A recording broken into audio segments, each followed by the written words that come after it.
Bonjour à tous, je m'appelle Tania Lompré. L'éducation, l'immigration, la langue française, ça vous intéresse? Vous êtes au bon endroit parce que moi aussi. Ensemble, on va explorer plusieurs enjeux reliés de près ou de loin à la francisation, à l'immigration, à l'enseignement et à l'apprentissage. On va aussi aborder les politiques publiques et l'actualité qui sont reliées à ces thématiques. De mon côté, moi, je suis une fille super animée par l'idéal de faire du Québec un endroit où tous peuvent s'épanouir en français, avec ou sans accent. J'ai la tête qui foisonne d'idées, d'opinions et de solutions. On sera peut-être pas toujours d'accord, hein? Mais n'est-ce pas une des facettes de la diversité qui fait que c'est vraiment beau chez nous? Alors, bienvenue à tous sur le balado, avec ou sans accent. Bonjour à tous, j'espère que vous allez bien. Je m'appelle Tania Lompré et je serai votre baladiste pour, ma série balado, avec ou sans accent. Je suis vraiment très, très heureuse de vous savoir à l'écoute. Je vous remercie d'ailleurs de me prêter, de m'accorder le temps qu'on va passer ensemble et peut-être même les prochains épisodes auxquels vous allez daigner accorder votre temps. Donc vraiment, merci d'être là. Ça fait plaisir de savoir que vous y êtes. Évidemment, c'est le premier épisode du balado et celui-ci aura comme mandat, comme intention, de vous présenter le balado et la personne qui l'anime, moi-même. Ça fait tellement longtemps que j'ai ce projet en tête. Ça fait vraiment, je vous dirais peut-être 1 an ou 2. Je m'étais acheté un micro il y a 2 ans en me disant « Je vais travailler sur un balado » jusqu'à temps que je me rende compte que je ne savais absolument pas comment travailler sur un balado. J'avais aucune idée comment m'enregistrer ou comment ça fonctionnait. Donc, j'ai laissé ça un peu dans un placard et je me suis dit, j'y reviendrai. Je m'assois toujours, moi, pendant les vacances des fêtes et je me fais des listes d'objectifs souvent. Là. Qu'est-ce que je veux faire cette année? Combien de livres je veux lire? Qu'est-ce que je veux faire comme projet? Quel pays j'aimerais voyager? Est-ce que j'ai des objectifs que je veux réaliser, par exemple? N'importe quoi. Mais en tout cas, sur ma liste, cette année, il y avait enregistrer un balado et en enregistrer au moins 15 épisodes parce que ça faisait vraiment longtemps que j'y pensais. Je me suis inscrite à un cours et j'ai contacté des gens pour m'épauler dans ce projet-là. Vraiment, aujourd'hui, je suis devant mon micro, qui n'est pas le même. Hein. Je me suis procuré un meilleur micro depuis pour commencer ce projet-là qui me tient beaucoup à cœur. Donc, c'est avec fébrilité, en fait, que je m'adresse à vous aujourd'hui parce que ça fait si longtemps que j'attends ce moment qui est maintenant arrivé. Je veux d'ailleurs vous remercier d'être là. On se demande toujours quand on a un projet, est-ce que quelqu'un va m'écouter? Est-ce que ça vaut la peine que je passe plusieurs heures par semaine dans ce projet-là, dans la recherche, dans la rédaction, dans l'enregistrement, que j'embauche des gens pour m'aider? Vous avez écouté mon très belle intro musicale. Évidemment, si vous me connaissez, vous savez très bien que ce n'est pas moi qui a fait ça. Donc, les gens que j'ai embauchés qui m'ont aidé. Donc, vraiment, je suis très, très contente d'arriver enfin à vous et merci d'être là. Peut-être que vous êtes mon père, ma mère, ma sœur, mon amoureux ou mes amis. Si vous êtes quelqu'un d'autre, merci d'être là, vraiment. On a toujours l'impression que 3-4 personnes vont nous écouter. Mais évidemment, en tête, j'ai un chiffre un peu plus grand, donc j'espère que ce sera le cas et que je pourrai l'atteindre là, d'ici la fin de l'année. J'espère surtout que ce balado-là va servir en fait à diffuser plusieurs informations, à faire en sorte que vous ayez peut-être plus d'outils en main, plus de connaissances sur certains sujets. Donc, tu sais, mon objectif, moi, c'est vraiment de diffuser, de partager, de collaborer. Donc, j'espère que ça vous touchera et que ça vous aidera et que ça vous intéressera. Donc, une de ces réponses ou toutes ces réponses, ça me conviendra. Premièrement, je dois vous dire que je vais toujours utiliser le terme balado. Peut-être que vous ne le connaissez pas, hein, même si c'est un terme que l'Office québécois de la langue française suggère depuis 2005 déjà. On entend beaucoup un autre mot, un podcast, pour ne pas le nommer, mais j'utiliserai vraiment le mot balado dans ma série parce que, d'abord, le français est une cause qui me tient à cœur, une langue qui me passionne, une langue que je partage comme enseignante avec les nouveaux arrivants depuis presque 20 ans maintenant. Ça fait partie des choses qui me tiennent à cœur, vraiment, d'utiliser les mots justes et adéquats en français lorsqu'ils existent. Donc, vraiment, on va utiliser balado dans les prochaines semaines et aujourd'hui aussi. Premier petit apprentissage que je voulais faire avec vous aujourd'hui. Je ne sais pas si vous savez d'où provient le terme balado. Il provient du verbe se balader. Parce que souvent, les gens écoutent des balados lorsqu'ils prennent des marches ou qui courent, qui pratiquent des sports ou qui font comme moi, c'est-à-dire écoutent des balados pendant qu'on plie des vêtements ou qu'on fait du lavage. Donc, c'est vraiment une activité que je fais et qui rend vraiment cette tâche moins ingrate et plus intéressante. Je pense pas vraiment que c'est intéressant de plier des vêtements, mais vous comprenez où je vais, je crois. Donc, balado qui vient du terme se balader. Ce balado-là va s'intéresser vraiment à la langue française, mais la langue française n'est pas nécessairement la thématique exacte que j'utilise, mais c'est vraiment un satellite qui tourne autour de plusieurs sujets dont je vais vous parler. La langue française, oui, mais aussi plusieurs autres dossiers en lien avec la population québécoise et néo-québécois. Si vous m'écoutez de l'extérieur du Québec, s'il vous plaît, faites-moi signe et dites-moi où vous êtes. Ça me fera plaisir de savoir que ce balado voyage. Mais l'objectif, c'est vraiment de s'intéresser au Québec et ce qui se passe ici en lien avec, par exemple, la langue française, les gens qui y habitent et les gens qui viennent y habiter ou qui veulent y habiter. Donc, vous comprendrez que l'immigration est une autre thématique qui va être vraiment au centre de mes préoccupations dans le cadre du balado.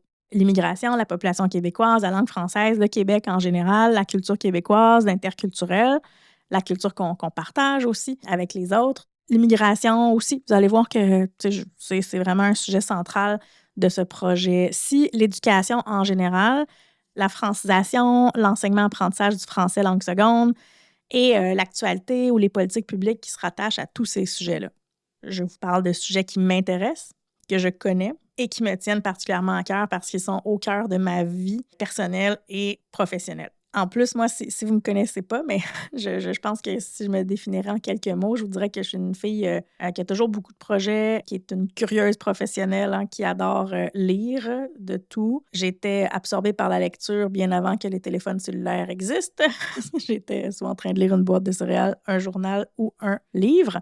Donc, je suis vraiment une lectrice assidue, une cuisinière du dimanche, une pieuvre pluriactive dans ma vie professionnelle. Vous allez voir que j'ai fait beaucoup de choses. Vous allez apprendre à me connaître. Je vais vous parler de plusieurs projets. Donc, vous allez voir que je ne suis pas souvent assise en train de rien faire. Si j'avais à choisir un animal pour me définir, ce serait vraiment une pieuvre. Je suis de profession, moi, enseignante de français langue seconde. Donc, j'ai fait un bac en enseignement du français langue seconde que j'ai terminé en 2007 à l'Université Laval. Et tout de suite, j'ai commencé à enseigner au primaire en classe d'accueil, qu'on appelle aussi des classes ILSS.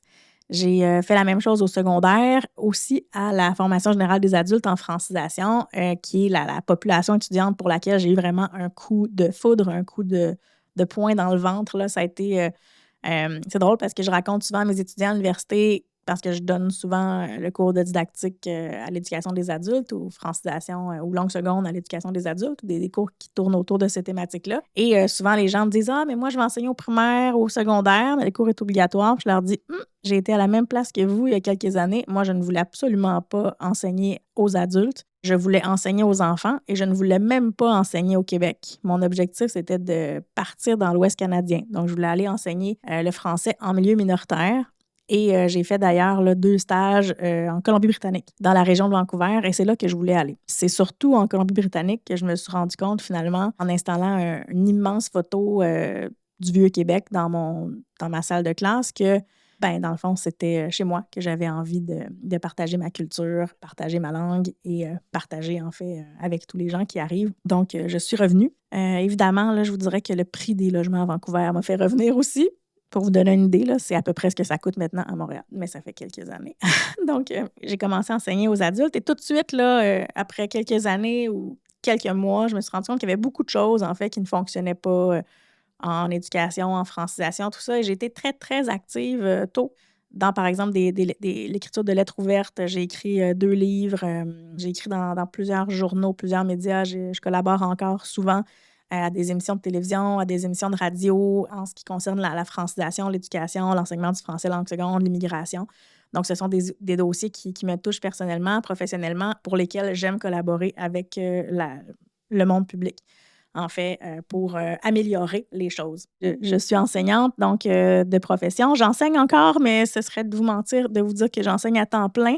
J'enseigne beaucoup moins dans une classe, j'enseigne plus à l'université, mais je tiens à rester sur le terrain. Je peux reprocher beaucoup de choses aux professeurs que j'ai eu à l'université et surtout, en fait, de connaître pas tellement le terrain. Et moi, en fait, c'est exactement le contraire que je veux transmettre à mes étudiants. Je veux leur montrer que la théorie et la pratique, ça rime bien et que j'en suis moi-même un exemple. Je suis conseillère pédagogique conseil sur plusieurs projets partout au Québec. Je suis consultante, chargée de cours à l'université, conférencière, superviseure de stage.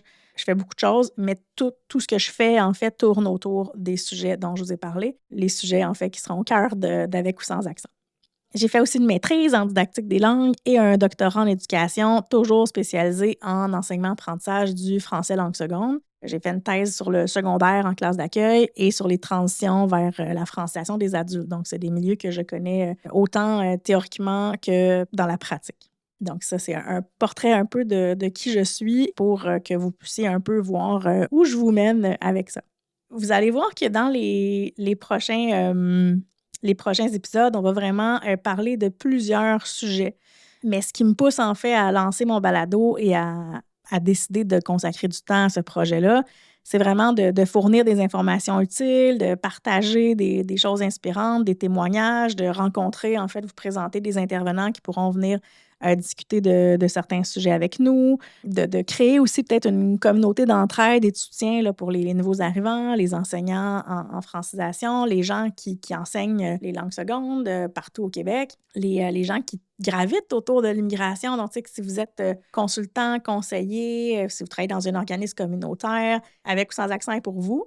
Mon public cible, ce n'est pas seulement les enseignants. Donc, c'est sûr que quand ils parlent comme ça, on peut dire « Ah, tu sais, c'est un balado pour les enseignants. » Oui, mais pas seulement. Donc, les enseignants, les apprenants, même les nouveaux arrivants qui veulent apprendre certaines choses, j'espère qu'il y en aura quelques-uns qui vont m'écouter.